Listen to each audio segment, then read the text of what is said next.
Bonjour à tous et bienvenue sur la chaîne YouTube CB Math Elisa. Dans cette vidéo, je vais vous présenter la leçon numéro 9 sur les congruences dans Z. Leçon qui est dans la liste pour la première épreuve orale, épreuve d'admission du CAPES Bac plus 5. Alors, je vous propose donc ce diaporama comme présentation de cette leçon. Vous pouvez, lors de vos préparations le jour J, préparer un diaporama avec les résultats les plus importants et mettre les énoncés des applications sur ce diaporama. Ou alors, vous pouvez écrire aussi votre leçon sur papier libre et ensuite, en salle de jury, vous pouvez retranscrire votre leçon sur tableau blanc. Alors, voici donc la leçon. On va d'abord commencer par présenter le plan succinct de la leçon. Donc, en première partie, on va avoir un petit rappel sur les divisions euclidiennes, ce qui nous permettra de ensuite définir que c'est une congruence modulo n. On va ensuite développer la définition des congruences, puis quelques résultats autour des congruences. On verra que les congruences est une relation d'équivalence, donc Z quotienté par cette relation d'équivalence va nous donner Z, l'ensemble Z sur NZ. On va pouvoir ainsi définir des opérations et voir certaines choses sur cet ensemble, les structures algébriques de l'ensemble Z sur NZ. On verra ensuite comment résoudre des équations avec des congruences, système d'équations ou équations linéaires, quelques compléments, théorèmes qui utilisent les congruences, et ensuite quelques applications, exercices d'approfondissement et applications utiles sur les congruences. Donc ma leçon se place au niveau terminal expert mathématique, et comme prérequis, il faut savoir donc les notions de nombre entier, nombre relatif, relation d'équivalence et multiples et diviseurs dans Z. Les références bibliographiques.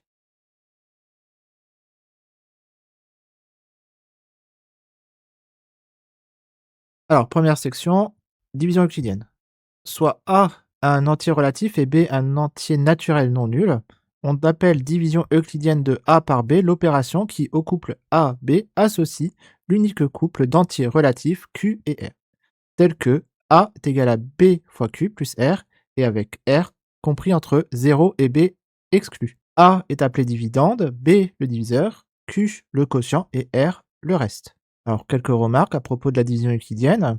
La condition R compris entre 0 et B exclu assure l'unicité du couple Q et R. Les restes possibles dans la division par n, donc appartenant à n étoiles, sont alors 0, 1 jusqu'à n. Exemple, la division euclidienne de 57 par 4 donne 57 égale à 4 fois 14 plus 1. Alors, on peut utiliser la division euclidienne pour déterminer la mesure principale d'un angle. Pour déterminer la mesure principale de 115 pi sur 6, on peut utiliser la division euclidienne. Donc, on écrit 115 pi sur 6 égale à 2k pi plus alpha pi sur 6. On multiplie par 6 membres de gauche et membres de droite pour avoir 115 pi est égal à 12k pi plus alpha pi. Et on divise par pi pour avoir 115 égale à 12k plus alpha. On effectue donc la division euclidienne de 115 avec 12. K correspond au quotient de cette division et alpha le reste, alpha compris entre 0 et 12 exclu. On trouve alors K égale à 9 et alpha est égal à 7. Comme alpha est supérieur à 12 sur 2 c'est 6, alpha c'est 7, 7 est supérieur à 6, on peut appliquer une soustraction de 2pi pour obtenir la mesure principale dans l'intervalle moins pi pi.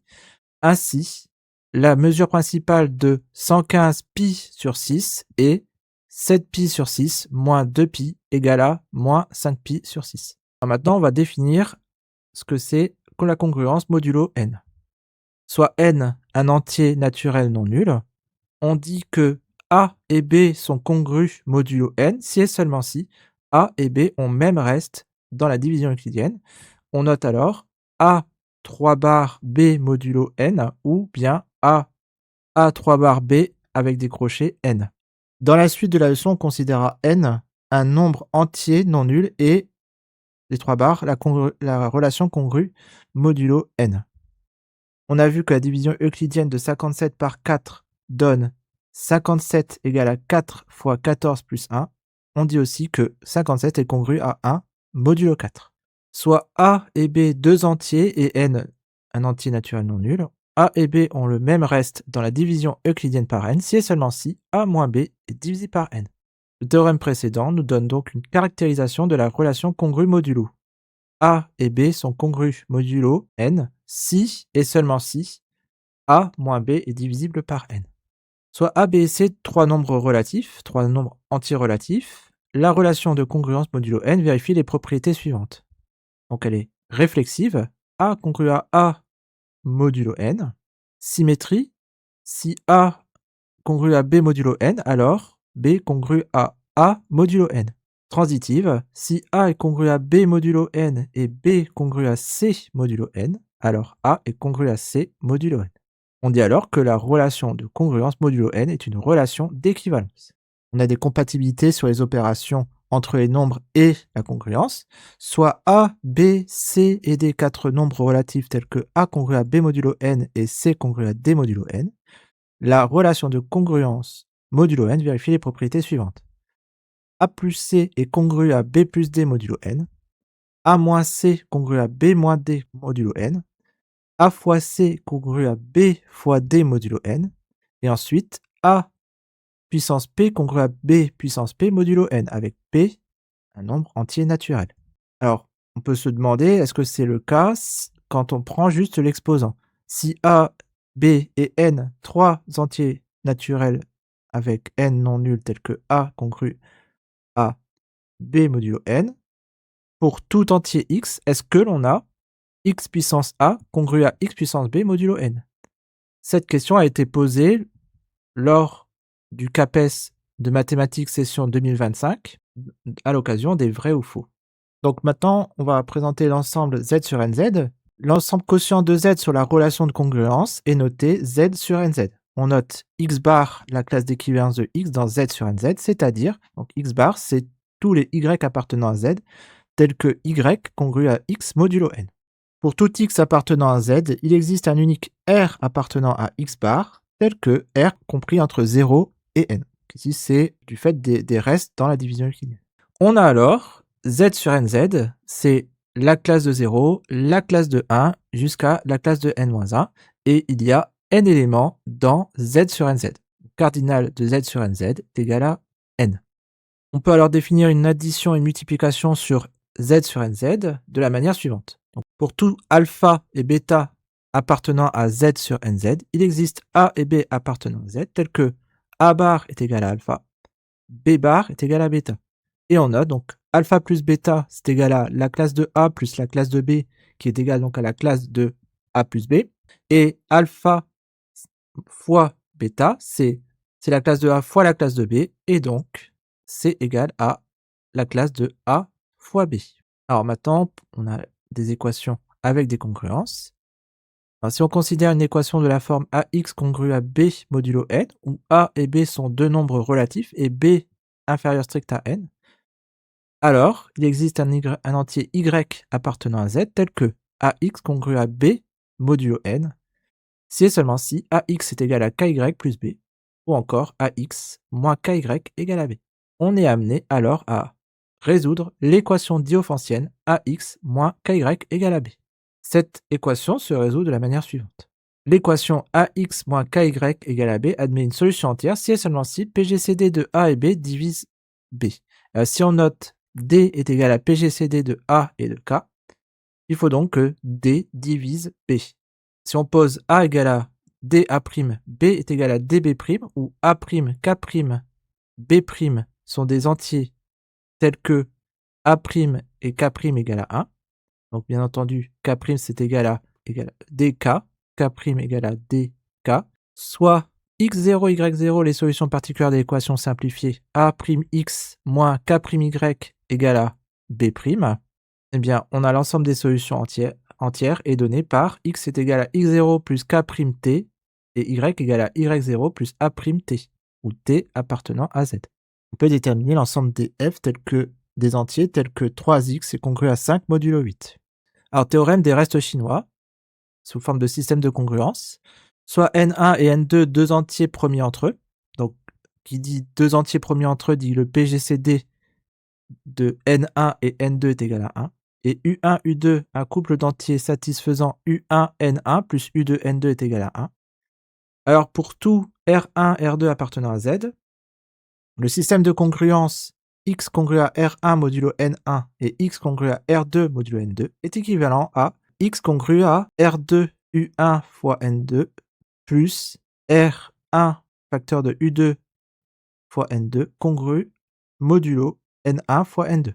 On peut résoudre donc dans Z le système d'équations suivant. X congru à 3 modulo 5 et X congru à 1 modulo 6. Alors complément, on va avoir deux théorèmes qui utilisent les congruences. Petit théorème de De Fermat. Si P est premier, alors pour tout A appartenant à Z, A puissance P congru à A modulo P. Ou encore, si P est premier, alors pour tout A appartenant à Z, on a A puissance P moins 1 congru à 1 modulo P. On peut, grâce au petit théorème de Fermat, calculer 2 puissance 12 modulo 13. Donc maintenant, le théorème de Wilson, soit P supérieur ou égal à 2, un entier naturel. Alors P est premier, c'est seulement si P moins 1 factoriel est congru à moins 1 modulo P. Ça nous permet d'avoir un test de primalité.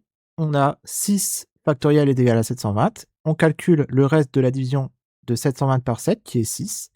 Or, 6 est congru à moins 1 modulo 7, donc 7 est premier d'après le théorème de Wilson. Alors maintenant, quelques applications pour les congruences. Première application, alors là c'est plutôt pour la division euclidienne. Donc le reste de la division euclidienne de 557 par un nombre naturel n est 89. Déterminer les valeurs possibles de b et du quotient. On peut utiliser les congruences pour démontrer les critères de divisibilité par 2, 3, 5, 7, 9 et 10. Troisième application, déterminer les nombres entiers naturels a et b compris entre 0 et 9, tels que n égale à donc, 6a 9b en base 10 est égal à 6 fois 1000 plus a fois 100 plus 9 fois 10 plus b. Ce nombre-là doit être divisible par 45. Quatrième application, une bande de 17 pirates s'est emparée d'un butin composé d'écus d'une même valeur. Ils décident de se les partager équitablement et de donner le reste, qui s'élève à 3 écus, aux cuisiniers chinois. Mais avant le début du partage, les pirates se chamaillent et 6 d'entre eux sont tués. Le partage équitable entre les pirates restants laisse aux cuisiniers 4 écus.